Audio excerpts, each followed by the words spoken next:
Empezamos hoy la quinta semana del tiempo ordinario y en el ciclo de lecturas de los domingos hemos comenzado a leer el Evangelio de Marcos y el texto que hoy la Iglesia nos propone es el de Marcos 1, 29 al 39.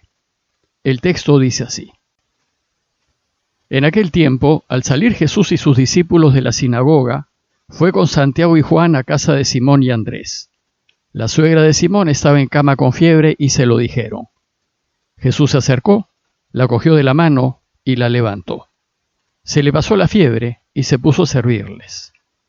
Al anochecer, cuando se puso el sol, le llevaron todos los enfermos y endemoniados. La población entera se agolpaba a la puerta. Curó a muchos enfermos de diversos males y expulsó muchos demonios, y como los demonios lo conocían, no les permitía hablar. Se levantó de madrugada, se marchó al descampado y allí se puso a orar.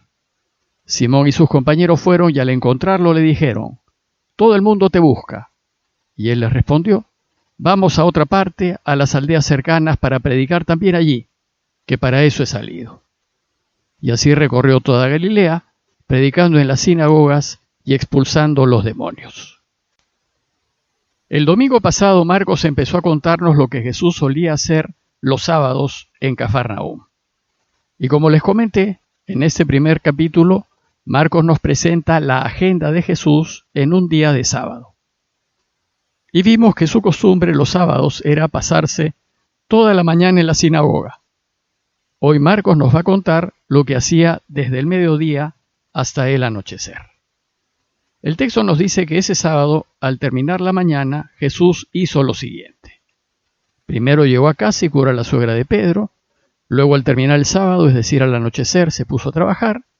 El domingo madrugó para orar y después se puso en camino para seguir con su anuncio de la buena noticia. Veamos más en detalle estos momentos.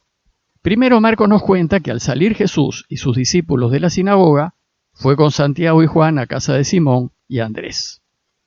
Después de estar la mañana en la sinagoga en donde explicó las Escrituras y se enfrentó al mal, Jesús regresó a casa, es decir, a casa de Pedro. Y nos dice que fue con sus otros 2 discípulos. Hasta ese momento Jesús tenía de discípulos solo a las 2 parejas de hermanos, Simón y Andrés, y Santiago y Juan, a quienes, como vimos, los había invitado a seguirlo.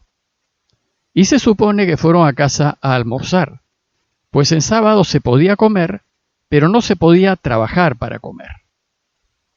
Pero al llegar se encontró con la sorpresa de que la suegra de Pedro estaba enferma. Nos dice el texto que la suegra de Simón estaba en cama con fiebre y se lo dijeron. Aquí surge un primer problema y una primera enseñanza. Es sábado y en sábado, según la ley de Moisés, no se puede trabajar. Y todo judío, más aún si era un hombre de Dios, debía respetar la ley. Sin embargo, lo que nos enseña aquí Jesús es que en la ley de Dios hay prioridades. Y las prioridades son 2. La primera prioridad es Dios. Él siempre tiene que ser primero en todo. Debo siempre elegir a Dios y lo de Él, es decir, lo que es verdad, justicia y vida, y debo hacerlo por encima de la ley, por encima de mis bienes, de mi familia, de mis amigos y hasta de mi propia vida. Y la segunda prioridad es que debemos preocuparnos de los demás y procurar que las personas, los otros, el prójimo, no sufra y tenga sus necesidades satisfechas. Y esto porque es voluntad de Dios que así sea. Y si amamos a Dios, debemos complacerlo. Esto significa que a veces, con tal de procurar aliviarle la vida a los demás, deberemos elegir en contra de nuestras creencias, nuestras ideas, nuestros bienes, nuestras comodidades y seguridades, etc. Entonces, respetadas estas prioridades, ya se pueden observar las demás leyes, tradiciones, hábitos y costumbres. Este es el orden y no el inverso. Por tanto, si hay conflicto con la ley, debo priorizar a la persona antes que a la ley y estar dispuesto a sufrir las consecuencias de hacer esto. Por esta razón, aun siendo día de sábado, dice el texto, Jesús se acercó a la suegra de Pedro, la tomó de la mano y la levantó. Se le pasó la fiebre y ella se puso a servirles. Servirles probablemente signifique que les dio de comer, ya que en sábado no se puede hacer mucho más que esto. Ayudar, pues siempre, aun en sábado, es una actitud típica de Jesús. Desgraciadamente, este modo de proceder le causará problemas con aquellos que ponen a la ley, a la tradición y a las costumbres y gustos, etc., por encima de las personas. Y ya sabemos que finalmente, este modo de vivir lo llevó a la muerte. Bueno, pues ¿qué es lo que sucedió después de almuerzo? Marcos no nos dice nada de lo sucedido esa tarde, porque nada sucedió. Pues como Jesús fue un judío practicante, al no necesitar ayudar a los demás, respetó el descanso sabático. Y recién al anochecer, cuando se puso el sol, es decir, pasado el sábado, ya en domingo, se puso a trabajar. Recordemos que los judíos contaban los días de manera distinta a como nosotros los contamos. Sus días empezaban al anochecer e iban de anochecer a anochecer. Entonces, pasado el sábado, se dedicó a curar. Dice el texto que le llevaron todos los enfermos y endemoniados. La población entera se agolpaba a la puerta. Curó a muchos enfermos de diversos males y expulsó muchos demonios. Y como los demonios lo conocían, no les permitía hablar. Jesús fue un gran trabajador, pues hay mucho que hacer para ayudar al Padre a reinar. Él dirá, la mies es mucha y los obreros son pocos. Y su trabajo fue doble. Primero, enseñar a la gente a que conozca el camino, y segundo, curar a la gente para que lo pueda caminar. Y así en la mañana enseñó, y ahora al anochecer se puso a curar. Y dice el texto que la población entera se agolpaba a la puerta, deseosa de ser sanada, ansiosa de Dios y de conocer el camino que la haga feliz.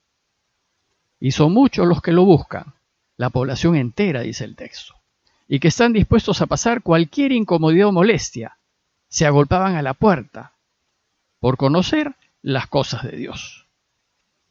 El pasaje también nos dice que Jesús hacía dos clases de curaciones. Primero curaba el cuerpo, a los enfermos, a los físicamente enfermos. Dice que curó a muchos enfermos de diversos males. Y segundo, curaba el alma, a los endemoniados. Y dice el texto que expulsó muchos demonios. Marcos va a resaltar la curación del alma porque es la más importante. Y no permitir a los demonios hablar subraya que la verdadera palabra de Dios es superior a las palabras del enemigo. Y cuando Dios se enfrenta al mal, siempre lo vence. El texto da a entender que trabajó hasta entrada la noche y que se levantó de madrugada, dice el texto, se marchó al descampado y allí se puso a orar. La oración fue un elemento clave en la vida de Jesús y lo debe ser también en la vida de todos nosotros. Es la manera que tenemos de relacionarnos con Dios, de hacernos amigos de Él y saber qué es lo que Él quiere, cuál es su voluntad. En la oración confrontamos nuestro camino con el que Dios quiere para nosotros. Y es el medio para poder saber qué hacer, qué decisiones tomar y qué caminos elegir. La oración es el instrumento que nos permite llenarnos de la fuerza de Dios. Nos anima, nos reconforta, nos da esperanzas, nos permite ganar. La oración es tan necesaria que Jesús la consideraba como su alimento. Sin ella, Él no podía vivir. A tal punto que madrugaba para hacerlo y busca estar solo, en descampado, para no ser interrumpido. Y después de orar, empieza su nueva mañana. Y dice el texto que Simón y sus compañeros fueron, y al encontrarlo le dijeron, «Todo el mundo te busca». Y él les respondió, «Vámonos a otra parte, a las aldeas cercanas, para predicar también allí, que para eso he salido». Y así recorrió toda Galilea, predicando en las sinagogas y expulsando los demonios. Los suyos le van a decir, todos te necesitan, todos quieren ser curados, todos tienen ansias de Dios. Pero él respondió, vámonos a otra parte, a las aldeas cercanas, para predicar también allí, que para eso he salido. Hay que ayudar a todos. Todos necesitan ayuda y no solo al grupito de gente que quiero y conozco, no solo el círculo de aquellos que me tratan bien. Hay que ir incluso a donde no me quieren para hablarles a todos del Padre. Y con la urgencia de ir a trabajar por los demás, se cierra el día de Jesús. En conclusión, debemos considerar que quienes queremos seguirlo, debemos hacer lo mismo que Él. Primero, preguntarnos si hablamos con los demás de Dios y de sus cosas, si hablamos de todo lo que es bueno y verdadero, si hablamos de paz, reconciliación, unidad, amor, armonía, etc. Y segundo, considerar si nos oponemos y denunciamos todo lo que va contra Dios, todo lo que va contra la verdad y contra la justicia, pues no podemos hacernos cómplices ni apoyar algo que está mal. Debemos preferir perder a ir en contra de Dios. Y tercero, preguntarnos si nos alimentamos con la oración constante, es decir, si así como hacía Él, nosotros buscamos orar siempre y preguntamos a cada momento al Padre cómo quiere que lo ayudemos.